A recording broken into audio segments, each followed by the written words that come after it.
Cool. Looks like we're live. First off, I'd want to apologize for my voice. I'm losing it. I've got a cold, which sucks. But first thing is, this is a debate video. Should only last for about half an hour or so. It's going to be very short in the scheme of things.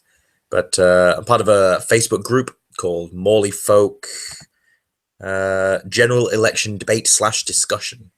And that is a group that ostensibly is for debate and discussion about the general election. And the pinned posts gave guidelines, as most Facebook groups do. But it seems that the group itself, I feel, has gone a little bit off the rails. People are just posting things that support their point of view with no further comment on it. And when they do stick around to respond to comments, as if that's creating the context for them just kind of dumping the info and running, which it doesn't. The context needed to be provided for before you shared whatever meme or video or whatever it was. It just devolves into a fight. People are arguing all the time about the same talking points going round and round and round, and no one's convincing anyone of anything because there's no rapport being built. You don't convince people of your side of things by just browbeating them. You create relationships and you come to some sort of accord. Or you could appeal in situations such as this, since that is less likely to happen. What you should do is appeal to a sense of intellectual honesty, which is something that is sorely lacking from the majority of people in the group. This is on both sides of the political left and right axis, although it's not an idea I subscribe to. Sincerely myself, it's an odd idea to split policies into one side or another. It's basically, how good or bad are you? It's that sort of thing. It's a false dichotomy. Now, while they accept that being left or right politically is on a sliding scale, you can be more left or more right, and hence why you get to the far right and the alt right and the far left and the alt left. It's all a bunch of nonsense, really. People believe very different things. There are people that hold very right-wing views that have also some left-wing views, and so they slide further along that scale, not realizing that being a thing kind of makes the scale fairly irrelevant, because you might very strongly believe in something that almost epitomizes what the cultural zeitgeist at the time thinks of as the left wing, but all the rest of your policies are right wing. And the fact that this scale changes over time, it's not a useful measure for someone's ideas on policy. But anyway, I was wanting to start this discussion thing because quite a few people on the group were essentially avoiding discussion and devolving into name calling and just general arsing about. Being shitlords, I believe, is the common vernacular. And so the other thing to do is to go live in an actual face-to-face conversation, instead of hiding behind comments and a degree of anonymity, getting somewhat of a proper discussion going on rather than anything else.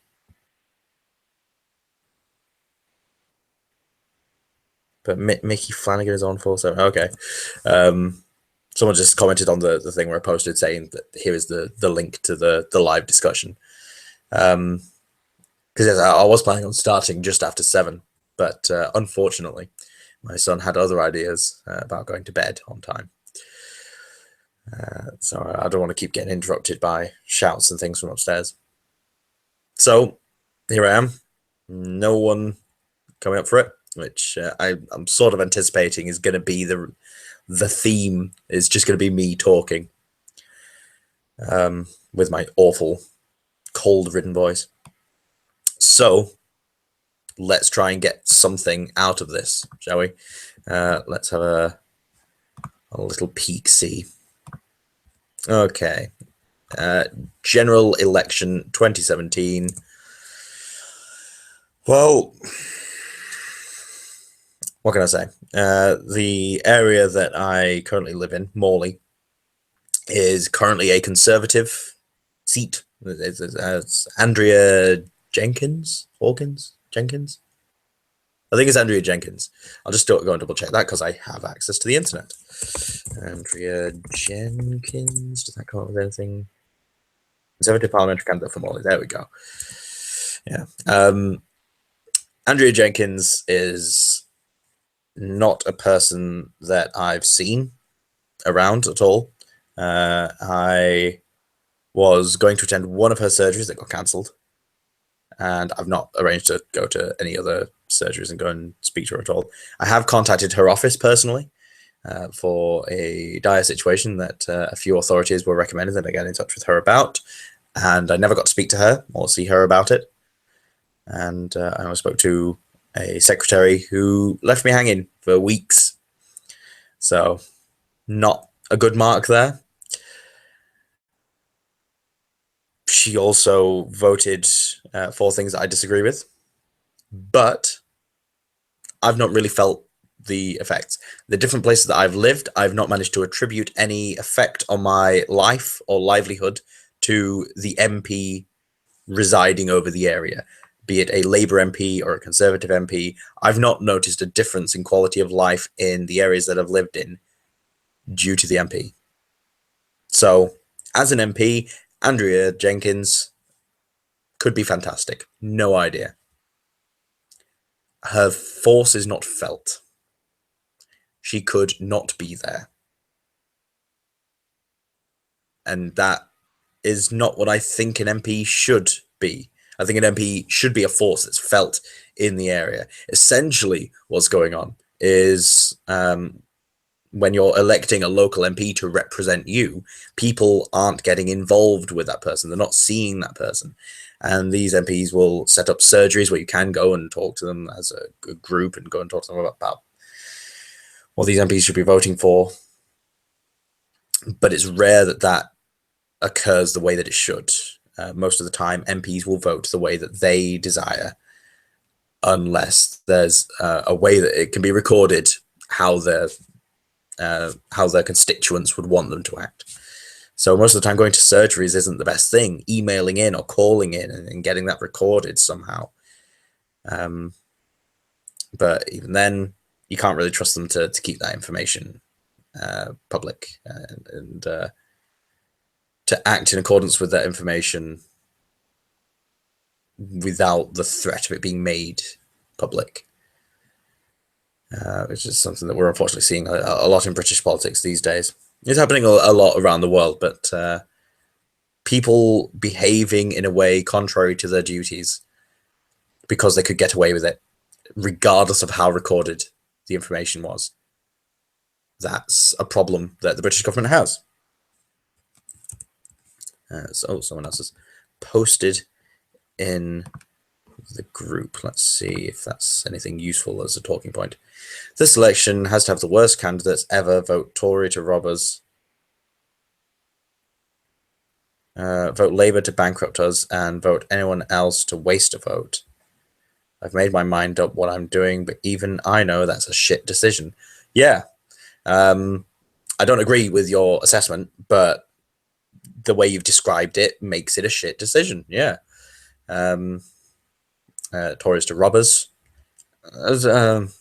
Labour to bankrupt us. From a certain point of view, that could also be seen as robbing, removing financial security from you. Could be taking your money away or the money potentially available elsewhere away. And for anyone else to waste a vote. Well, I mean, depends what you mean. Practically speaking, as in to take in the most amount of information possible and produce a predictive model based on that, you are correct that voting anything other than Labour or Conservative would essentially be a waste of a vote, in that it wouldn't produce a tangible change immediately.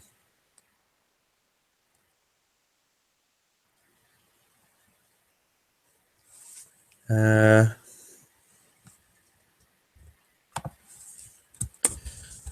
because I'm afraid.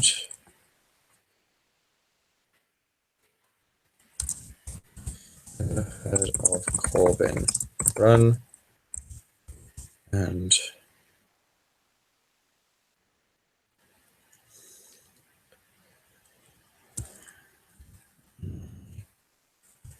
wouldn't say I'm a Labour supporter.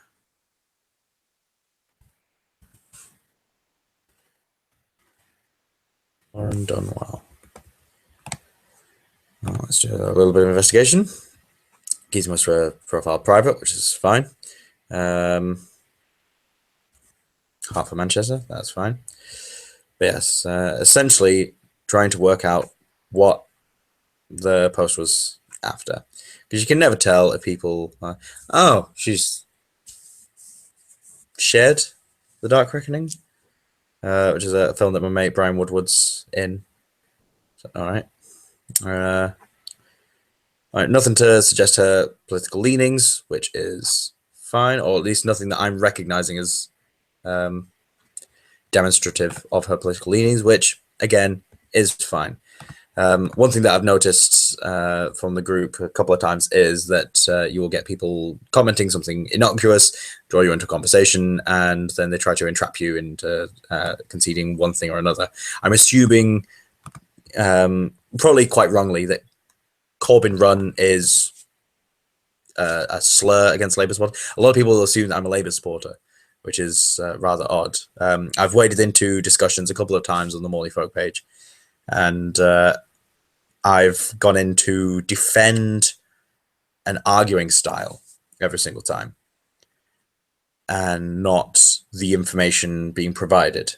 And I've made sure that anytime I am paying attention to the page, I don't interact an awful lot with it.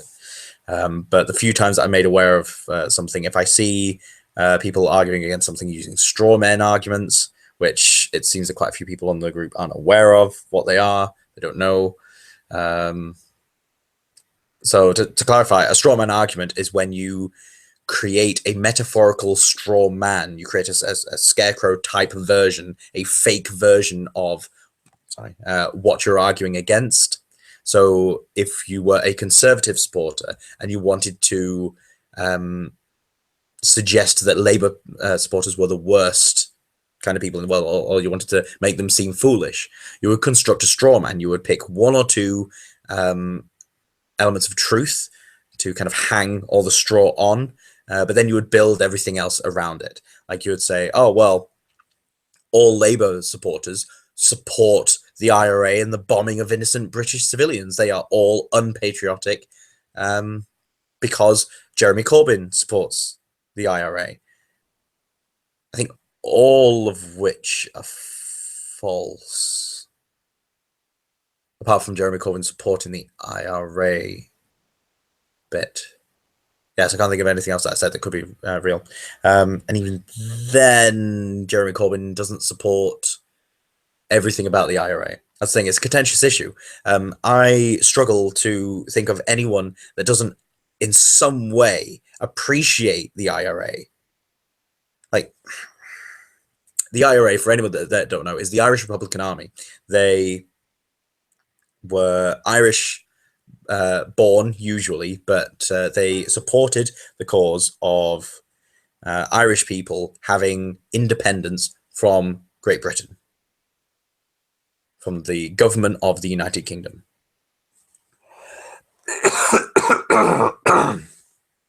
Now, the Republic of Ireland has that. The province of Northern Ireland doesn't have that. It is part of the United Kingdom. It is part of the nations of Great Britain and Northern Ireland. They're all kind of bundled together. So they don't have autonomy. They are not independent, and they are not part of the Republic of Ireland either. Now, there are some people that live there that want to be part of the United Kingdom, others that want to be part of Ireland, but it is due to British imperialism that Northern Ireland is under British rule.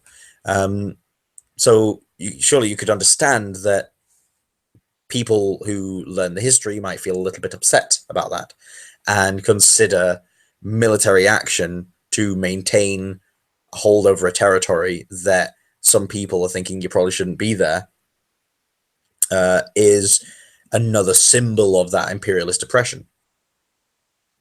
At the moment, we're seeing similar things with Hong Kong. Now, Hong Kong was under British imperial rule, and I can't remember, it was like late 90s, early 2000s. I remember watching on TV anyway as a kid. And we handed Hong Kong back to the Chinese government in a way. An agreement was written up between Hong Kong and China in the way that it will be handled. So Hong Kong is essentially a city-state. It's part of China, but it has it like its own seat in government. So Hong Kong is represented as a unique cultural site. Because of the fact that it's developed over decades separate from mainland China, it's now culturally quite different, and the people that live there consider themselves very different. And we've handed them back to China. China, last I heard, which granted is like 3-4 years ago now, so this information is way out of date. But I couldn't find any more information on this easily. If I did a bit more digging, probably could, but I didn't. But the situation, as I understand it, is that the representative from Hong Kong has been chosen by the Chinese government. The Hong Kong resident representative that the people had either chosen or just generally supported. I can't remember how the elections work, if they're entirely democratic or not. Or how that position is chosen, whether it's democratic or not. But that person no longer had the power that they were supposed to be afforded by this treaty. The Chinese put in place this new Chinese-born representative for Hong Kong, who has been known to represent Chinese interests before. And then they did the same thing with the Tibetan people as well.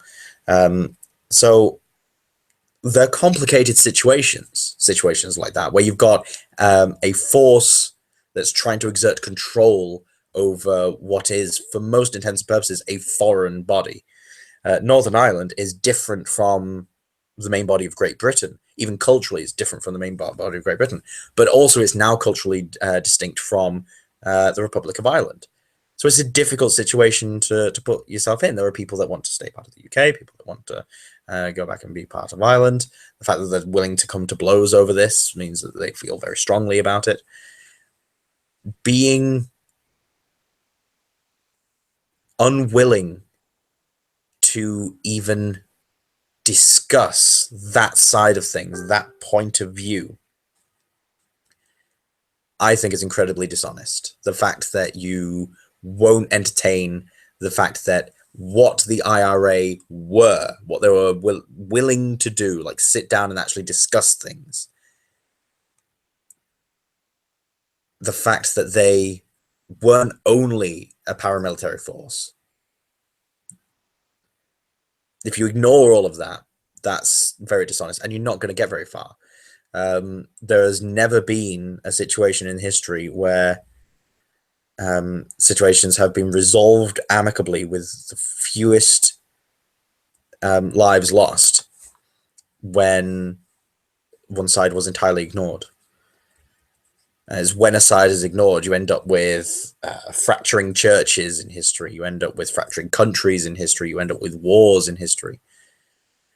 It's only when you sit down and hash things out that things get done. And if you force other people into a situation without talking it through with them, you end up with the Weimar Republic, World War One. You know, you stick a bunch of states together into a super state, you know, and then an international incident occurs, and they're just like, we now have all this stuff, and we didn't really have anything sticking us together apart from an international committee just saying, you're now a thing. So Yeah, let's fucking go for it. March across Europe. It's more complicated than that. Everything's more complicated than you could almost ever describe. Let's see what's going on. Damn, I thought it was this. This couple were Labour members. You should play Labour Run. It's quite clearly made by Labour supporters, but it's a funny game. Corbyn Run. Tap/click to move. Let's try Googling it then. Corbyn Run. Video game.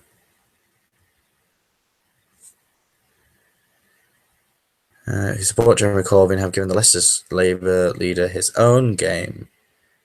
In Corbyn Run, players have to take money from bankers and avoid Tory ministers. Oh, I mean, all right.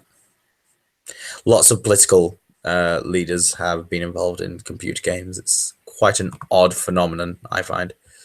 Yeah, there you go. So that's what. So sorry, I forgot. Laura Dunwell. That's what she was going on about. Let's go back to the rest of the Morley folk general election debate discussion. Someone brought glasses and a wig.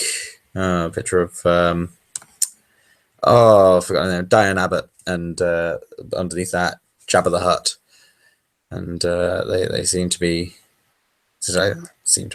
They are suggesting that Diane Abbott looks like Jabba the Hutt, but with glasses and a wig, and yeah, she's fairly similar looking. I must say that's her face widens at the cheeks, so it shares a similar shape. So that's a decent one. Here is one for the red team, although it doesn't show the reality of a destroyed economy. Enjoy. Corbyn Run, an Android app. I was just talking about Corbyn Run, says Laura Dunwell. Okay. Let's have a look. Nope, no one else has commented. Commented on other things that I've posted elsewhere. Sorry, I do various things, and so I get lots of notifications about things. So a thing about this election. Let's find a thing about this election, because that's what I was wanting to do with this discussion, is to find a thing that people wanted to talk about and to actually research into it. So let's do that. Let's have a look.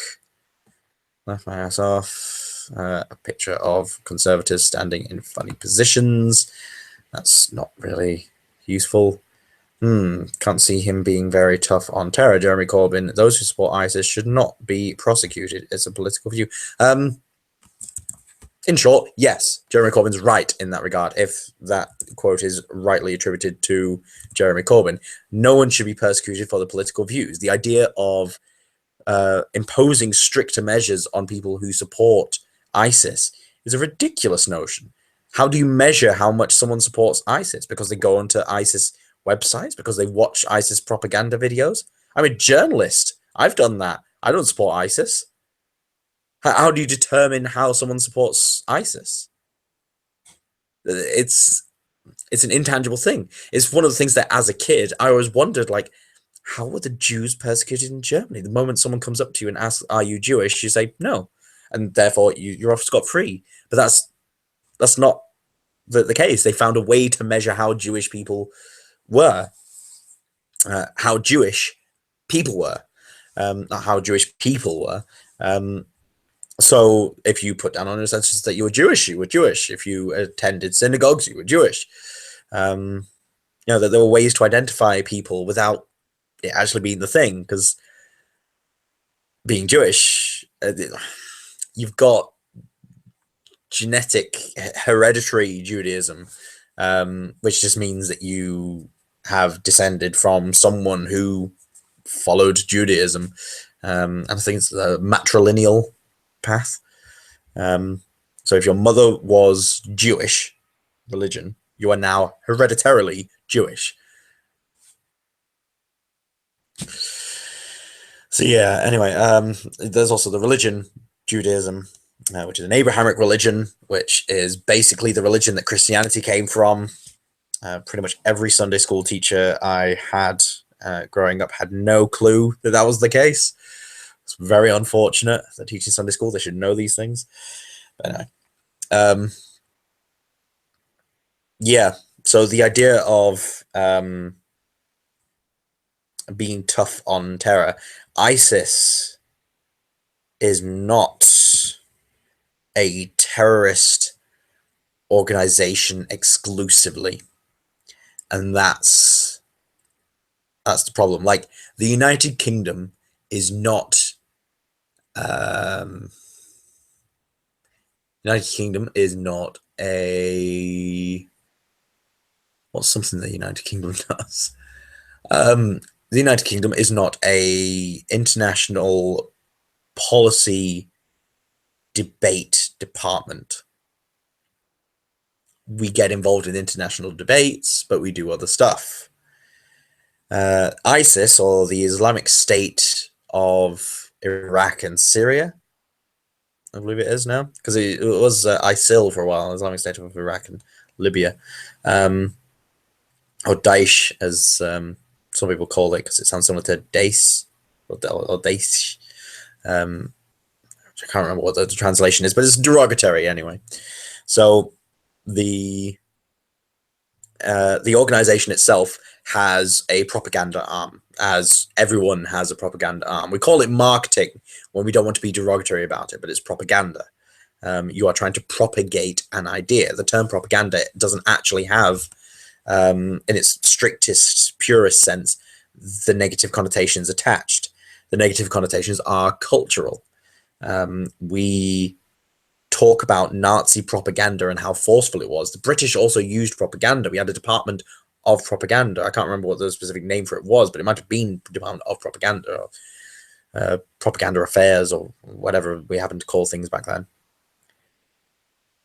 So the term propaganda, when I'm saying it, I'm not meaning the negative connotation laden version of it.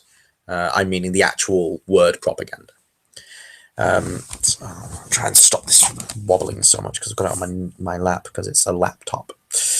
Can I stick it there instead? Yeah, why not? No one's watching.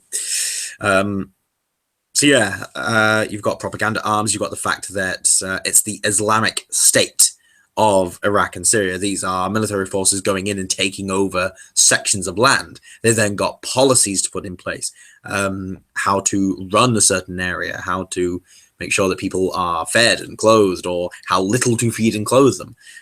Because this is a fairly militaristic, dictatorial style outfit. So to maintain power, they've got to promise certain things to the higher ups, and so they've got to give more things to the higher ups and not invest in infrastructure. That's kind of how these things have to survive. If you start investing in infrastructure and democracy, then that's going to end up causing the generals to your left and right that you've promised all this wealth and power to going, you're giving a lot of stuff to the peasants, and I'm not getting my fair shake. So if I promise a fair shake to my mates, we could cause a coup and take over. So they've got to look after their friends and the people with the military might, and not the people down at the bottom. That's how they're going to maintain their power. It's difficult to switch from one extreme to the other, but you can do. It's happened in history. It's one of the things that a lot of people on the left are scared that the people on the right are wanting to do, specifically conservatives. There is a fear I'm getting from general discussions on the group that the conservatives, through their actions, are producing a governmental and national state that is more akin to that of a dictatorial government, where those nearest, geographically, socially, or politically, or all three, those closest to those in power get the most power given to them in reward for their support. This is how dictatorships are operated. And it is viewed that a lot of conservative policy follows this trend, and that conservatives are married to or are involved with directly themselves or are friends with people that run medium to large businesses and enterprises. So business is a key cornerstone of their concerns and the concerns of their friends. And so if their friends financially help support a minister, someone in a position of power in the UK government, they could expect a reward, such as, well, once you get into power, could you reduce taxes on this thing? This would help my business out and help improve my quality of life, or at least improve my financial security for my quality of life if I've already reached the quality of life that I'm likely to remain at if it's secure. Because that's the thing, once you breach a certain money bubble, more money doesn't make that much difference. Pardon me. Like, if you have £5 million in the bank and you are earning that amount every 2 years, say, an extra million isn't going to affect your quality of life anymore. It could change what you can do with your money. Certainly, you could invest it elsewhere. You can share it elsewhere. You can invest in things that improve the quality of life of other people. But your quality of life isn't likely to change. You could fly anywhere in the world, eat just about anything that you want to eat, sleep on the best bed that you could possibly buy, in the best house that you could possibly buy. There's nothing that amount of money isn't going to get you, especially with the income coming in after that. Now, while £5 million won't get you every single house in the world cash in hand as a deposit, by demonstrating that that's the amount of capital that you could get, your deposit could feasibly be a lot smaller than someone with a lot less money. Whereas that £1 million given to someone who earns 15 grand a year, that's going to make a huge difference. So the back on point, the quality of life changed to people who would be friends of members of parliament wanting to affect policy. It isn't going to be impacted by this policy directly. It's more a security thing. There's also a connection to Ayn Rand. I can never quite work out how to pronounce that name. But of Atlas Shrugged fame. She wrote that book. She wrote a few other books as well. All of them have this idea and support this idea of the thing in life to try and achieve, to go for, is to be self-actuated and to be self-made and to invest in your own interests first and foremost.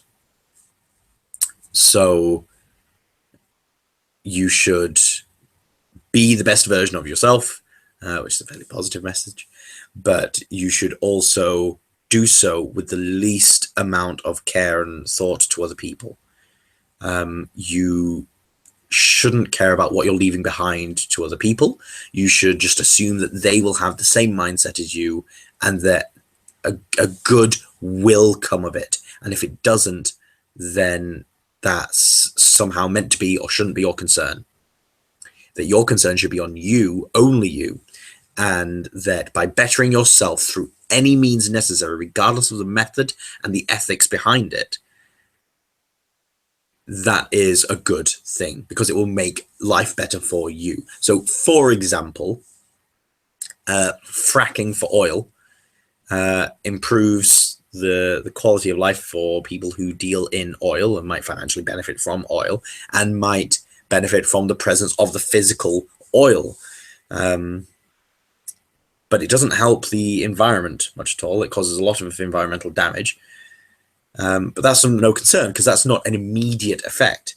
And even if 15, 20 years down the line, it starts causing damage on the land and so affecting property values, it's causing physical instability in the ground, or if the oil extracted from it combined with the physical instability, not allowing plants to grow in the right way, intoxicating the water so plants aren't able to grow as efficiently as they can, so they're not able to clean as much of the air, the fraction of which is going to be minuscule, so it's not really a problem. But the fossil fuels going into the air and polluting the atmosphere the way that they do, exacerbating the global warming effect, even if that comes into play in like 20, 50 years time and still within the lifetime, that is now a new set of circumstances that under this Randian way of thinking, they just need to adapt to and change and think of, how do I get the best thing for me? And so again, the conclusion following on this hypothetical would be to construct an underground bunker with air tanks, a way to produce food that is me sorted. And that's all I need to care about.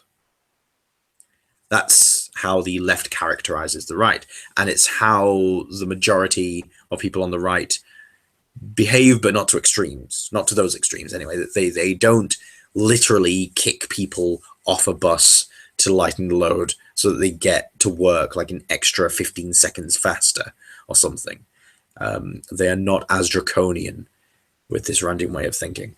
But the idea of self first is still there. Whereas the left seem to have almost the opposite approach when you're looking at the extremes, not the extreme. So not like radical left or alt left or anything of that nature. But you look at the left as a group, stereotyping them all just as I did with the right. You get a group of people that believe that no group of people should hold the majority of finances in an unfair way. And that seems to be left incredibly vague all the time. Like what is unfair? Why is it this unfair? If someone, for example, has become a self-made millionaire, they've put a lot of hard work in, they've done well in business, and a Labour government or a left-wing government comes into power and suggests, right, we're going to raise taxes to help all these other people. Okay, I'm going to raise taxes on the people that have a lot of money already.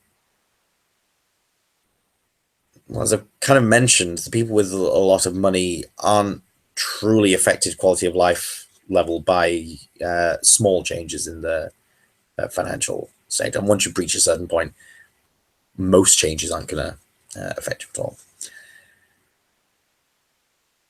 But you start getting into the problem of, well, I had it, and you're taking it away. If things were set the way that left-wing people are suggesting, and it stayed that way, that would be fine, because you would have the wealthy in society not only being representative of the wealth of the nation by being the most visible internationally, because they've been dealing with deals and things internationally, and even if they weren't directly an international company, the fact that they exist, you can see that a country has a lot of business going on inside it.